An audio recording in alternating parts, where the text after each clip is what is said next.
ఎంతమంది స్కూల్ కి అయ్యే సార్ ఎందుకు అలౌ చేయట్లేదని అడుగుతున్నాం. ఏం జరగలేదు కదా, ఎందుకు అలౌ చేయట్లేదు? ఎవరు పేరెంట్స్ అలౌ చేయరా? పేరెంట్స్ అలౌ చేయరా? మరి పేరెంట్స్ మేమే రౌడీలం కాదు కదా, క్రిమినల్స్ కాదు కదా. గవర్నమెంట్ ఆఫీస్ లోకైనా మేము పోవచ్చు, స్టూడెంట్స్ మేము రౌడీలం కాదు, క్రిమినల్స్ కాదు. అవును సార్, ఎందుకు అలౌ చేయరు? ఎందుకు అలౌ చేయరు? చూపిస్తారు, చూపారా? నేను అనలేదు. మేడం నోటి అంటే ఏం చెప్పారు మీకు? మేడం నోటి అంటే ఏం చెప్పారు? మాకు అన్ని బాగా సబ్జెక్టు బాగా జరుపుతున్నారు, క్లినిక్ బాగుంది, స్పోర్ట్స్ కి వెళ్ళి వచ్చాము, అన్ని బాగున్నాయి అని చెప్పి. ఈ ఇయర్ ఎందుకని ఇట్లా పిల్లలు ఇంత సఫర్ అవుతున్నారు? మొన్న జరిగింది కూడా కొంచెం ఒక 1 month కూడా గట్టిగా జరగలేదు, ఇంతలోకే ఈ ఇష్యూ జరిగితే వాళ్ళకి బాధ్యత ఉండాలి. అంటే వీళ్ళు అప్రాలు ఎంత అనే ఫీలింగ్ లో ఉన్నారు. తల్లిదండ్రులకే కడుపు కోత, అదే టీచర్కి జరిగితే ఒప్పుకుంటారా?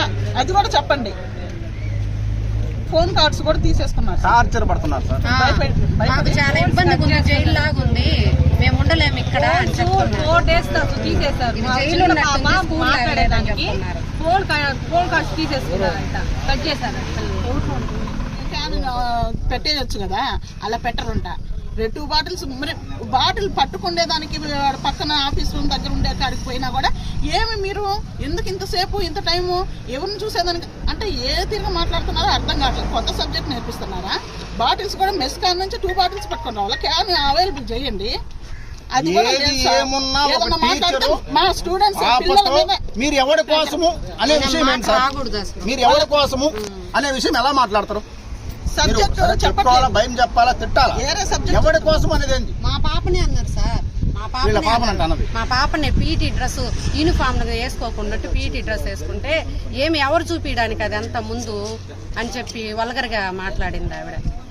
డేట్ వచ్చి కడుపు నొప్పి ప్రీతంగా ఉంటే ఇంటికి పంపిమంటే ఈ కామనే. ఆ అమ్మాయి గిలగిలా కొట్టుకుని ఏడుస్తుంటే చచ్చిపోతానని అది కామనే. అంటే పాప చనిపోయినా ఆమెకి ఇబ్బంది లేదు, కామన్ అనమాట ఆమెకి ఆ విషయం. 3కి చూశారు, ఆ బెడ్ పక్కన ఉండే పాప చూసి ఉండొచ్చు, ఆమె ఎదురుగా పాప చూడొచ్చు. వాళ్ళ వయసు ఎంత, వాళ్ళకి ఎంత భయం ఉంటుంది, ఎంత భయభ్రాంతులు అయి ఉంటారు. వాళ్ళు కూడా ఆత్మహత్య చేసుకున్న టైంకి వచ్చి ఉంటారు. కానీ ఇక్కడ ఏమీ జరగనట్టు వాళ్ళని తీసుకుని ఎగ్జామ్ వాళ్ళు వేశారు. ప్రిన్సిపల్ మేడం గారు లేరు, పేరెంట్స్ ఏమో గేట్ దగ్గర. ఏంది అసలు ఈ సిచ్యువేషన్? 2 నెలలు ఒక బాలుని తలపగలు కొట్టి బాత్రూమ్లు వేశారు. ఆ రోజు ఇదే పరిస్థితి. అదేమంటే అందరూ మేమున్నామంటారు. పాప బాబు ప్రాణం పోయిన తర్వాత ఎవరి ముందు ఏం చేస్తాం? ఏం చేయాలి మనం? ఇప్పుడు మా పాపకి నేను చెప్పే ఓదార్పు వేరు, నేను చెప్పే ధైర్యం వేరు, మీరు చెప్పేది వేరు. పాపను కలుసుకుందనుకోలేదా? ఏంది పరిస్థితి? సమస్య లేదు.